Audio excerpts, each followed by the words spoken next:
We first told you about American servicemen who were secretly exposed to nuclear radiation 5 years ago.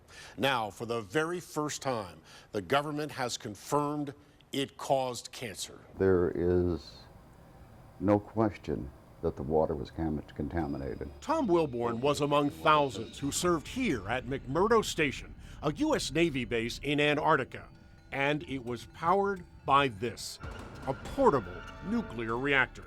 But our investigation found at least 438 malfunctions from 1964 to 1972, including leaking water surrounding the reactor and hairline cracks in the reactor lining.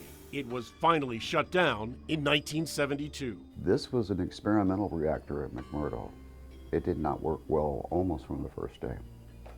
But you and others were never told of the dangers. Never told. We were never told that the water was contaminated. Our investigation prompted 2 federal hearings. All in favor? Aye.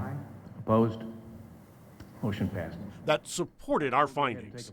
Now, in this ruling, a VA Board of Appeals found Wilborn's exposure was grossly underestimated, and his cancer was service-connected.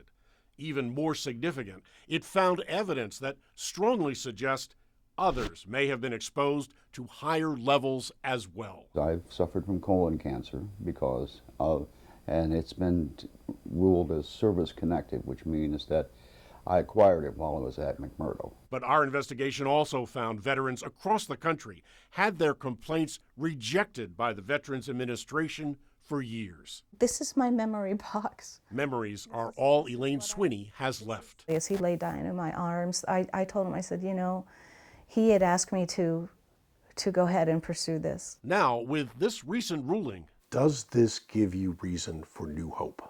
Of course, definitely.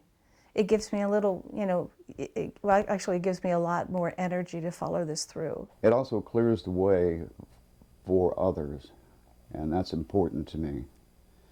I worked with a lot of guys down there who are my friends, and I have memories of them.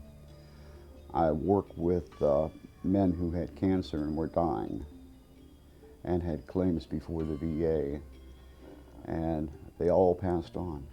A whole stack of them, that's all. How significant is it that this link has been made?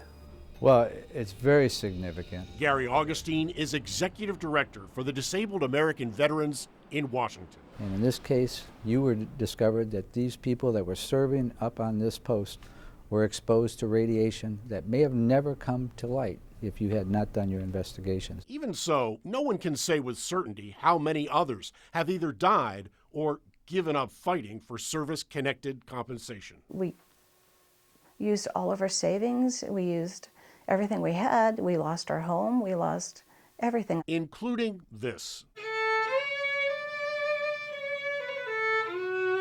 Bankruptcy claimed both the instrument and the music her husband found so comforting. The VA declined to comment, but we found there are at least 26 other veterans still waiting for answers. I'm Chief Investigator Ron Regan.